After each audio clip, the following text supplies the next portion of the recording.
Don't you use quotation marks. I'm overcome. You can undercome. I'm overcome.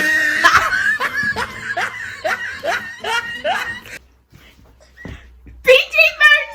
That's not even what I meant. That's not what I meant. We can't be undercoming. We can't be undercoming. You don't want to be an undercomer. It's not pleasant. You gotta be an It's overcomer. not pretty.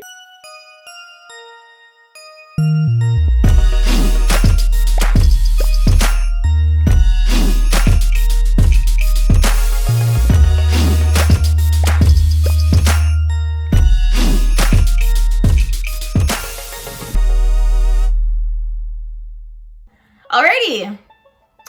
Okay, so this story dates back to when I was young. I was 16.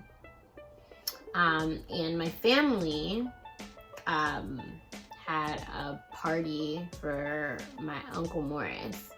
I love Uncle Morris. Just shout out to Uncle Morris. That's my homeboy.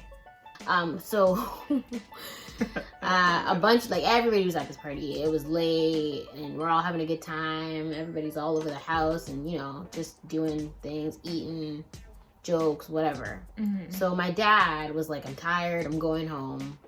You know, it's enough wild party for me. And there was so much people there, and so many people had parked their cars. So there was like cars parked on the driveway, but then there was cars like parked in front of the driveway and all that kind of stuff. So at one point, somebody from the party wanted to leave. My mom was still inside. And so they were like, oh, like, tell your mom that I need her to move the car to get up. So I was like, okay, cool. So I was like, Mom, somebody wants to move the car. So then she gives me the keys. So She gave it to you? Yeah, because I was to get somebody to move the car. Oh, okay. Because our car was parked directly in front of the driveway. Yeah. And the person was in the driveway, so they wanted to leave. So I was like, okay, cool. So I'm going. So then somebody is like to me, oh, so like, who's gonna move your mom's car? And then a light bulb came on. And I said, Are you sure it was a light bulb? well, if she gave me the keys. Light bulbs are usually for good ideas. Okay, so it was a dim light bulb. There you go. She gave me the keys. Obviously, it is now my responsibility to move the car. Mind you, at this point, I had never driven before. Anything, ever. And that light bulb still came on. But I figured, how hard could it be? It was at this moment that he knew. We go outside, and everybody's looking at me like, oh, like, who's gonna move the car? And I'm like, I'm gonna move the car. So everybody's like, okay. Everybody knows I don't drive.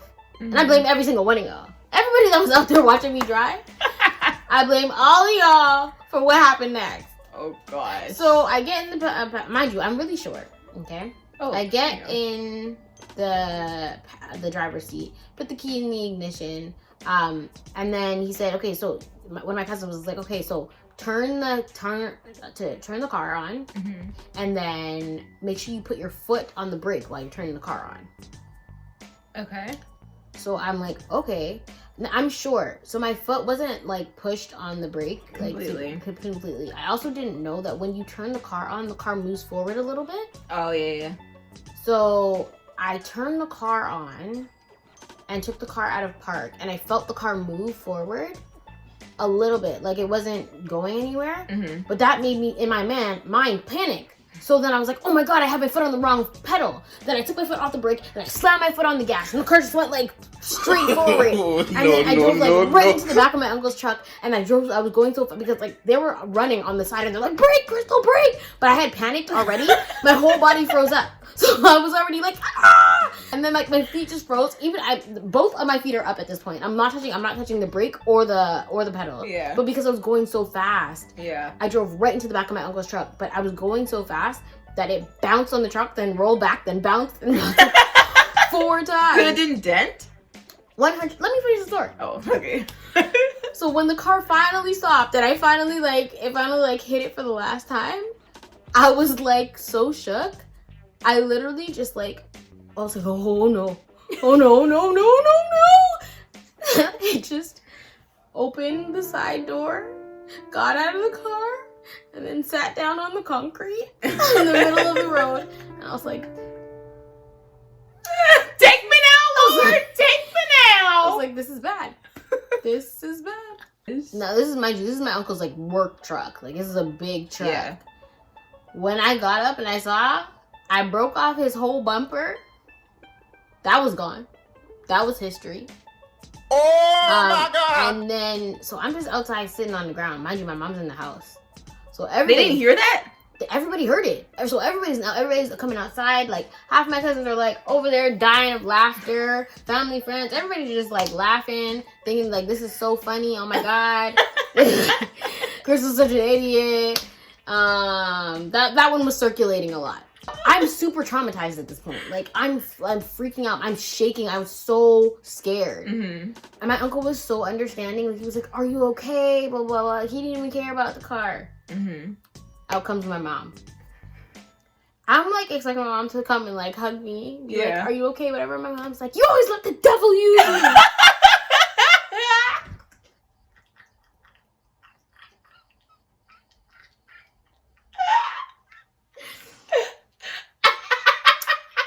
Thanks, Mom. I'm okay. I'm alive. Survived the accident. So there's that. I didn't know that before we went home, my uncle called my dad and told him what happened. So my dad's at home sleeping. My uncle calls my dad. He goes, and he's sleeping. My dad's sleeping. He wakes him up. He's like, "Oh, are you sleeping?" My dad's like, "Yeah." He's like, "Oh, okay." Now the reason, if you know my dad don't play. So what they were really doing was they were calling him. They were saying, "Please don't tear her backside up."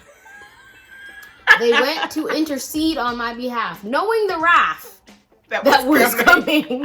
My uncle's trying to explain. He's beating around the bush going, you know, sometimes in life these things happen and, you know, you just have to remember that they're kids. My dad's like, what are you talking about? Like, you woke me up from my sleep. What are you talking about? Yeah. My aunt's in the background telling my uncle to tell my dad, tell him don't bother beat her. Don't bother. You don't have to beat her. He's like, yeah, something happened. Crystal crashed the vehicle. So all this happened, mind you, when I get home, my dad's asleep. Yeah. So my mom comes in my room, because after we kind of got home, like me and my cousin, like we sort of settled, like we're like, okay, that was so crazy, can't believe that happened, but like whatever. We thought, okay, you know what, everything is everything, we're good. My mom goes, your punishment is that you have to tell your father. But he already knows. We didn't know that. Oh, okay. So at this point, I'm shooketh. Can't sleep. I stayed up all night. I said, Jesus, Lord Jesus, promise. I will never turn my again. I will never do anything I'm not supposed to do. Oh God, I will never let the devil use me. Ever again. My dad comes in the room. So I guess my dad didn't know what my mom told me either. My dad comes in the room the next morning. He goes, so what happened to the car last night? But I was like so nervous. Like this was my explanation. I tried to move the car and the car zoomed. He was upset, but like not that upset. Until maybe about a week later, he had been driving the vehicle around and he was driving one day and then he looked down beside him and then he saw his license plate bracket. So when I hit the car, I broke off. You didn't tell him that? I didn't know. My uncle's bumper was broken, but my dad's license plate bracket, like the thing that holds the whole license plate at the front, was completely broken off. I didn't know that. So whoever picked it up and put it back in the car. So he was driving around thinking everything's cool and gravy. Looks down beside him, plot twist. There's his license plate bracket. I didn't try to drive again for a very long time. I wouldn't either. I'd be terrified. For a very, very long time. Man, driving is the hardest thing in the world. Yeah, I was super traumatized. Even when I started taking like driving classes and stuff, I was like, and he's like, okay, but you have to put your foot on the gas. Which one is it? No, which one is it? He's like a little more, like we're doing 10 kilometers an hour. I was like, oh, okay. And then I did like 15 and I was like, woo, what a rush. Never been this fast before. I lied. I did. I let the devil use me this one time and I crashed. But yeah, I don't know what the moral of that story is. There's a lot of morals. The moral is do not let the devil use you. That is the moral. Do not, in both of these situations. Do not let the devil use you. When he says, I'm going to use you, tell him no. No, you're not gonna use me. I am not for your use. Telling me for God's use. Flee! Yes. Don't make Pharaoh's wife take you in our bedroom and try to use you. That's where that came from. You know, when Joseph ran away from Pharaoh's wife, she was like, oh, hello, Joseph, let me, do you say, use you? I don't think that's how she did it. And I don't think she had that accent either. I'm pretty sure. She switched it up on him. She was all Egyptian before. Joseph!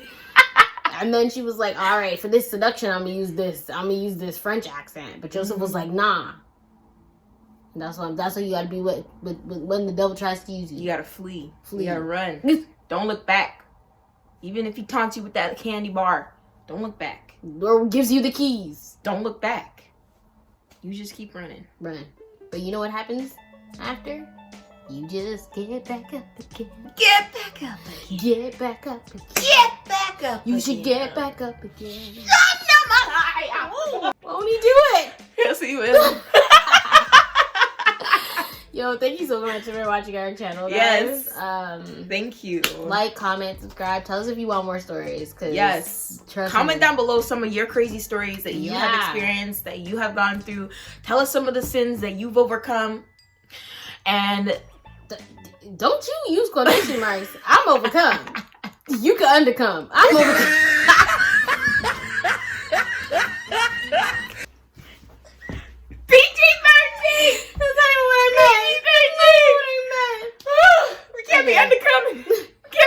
You don't want to be an undercomer. It's not pleasant. You gotta be an overcomer. It's not pretty. And you want to be anything, you want to be an overcomer. You want to be an overcomer. And that is the moral of the story. That's really what it is. It is. We arrived at the moral. Wow. Don't let the devil use you and be an overcomer. Not an undercomer. Like she said, like, comment, subscribe. We love y'all. We'll see you in the next video. Peace.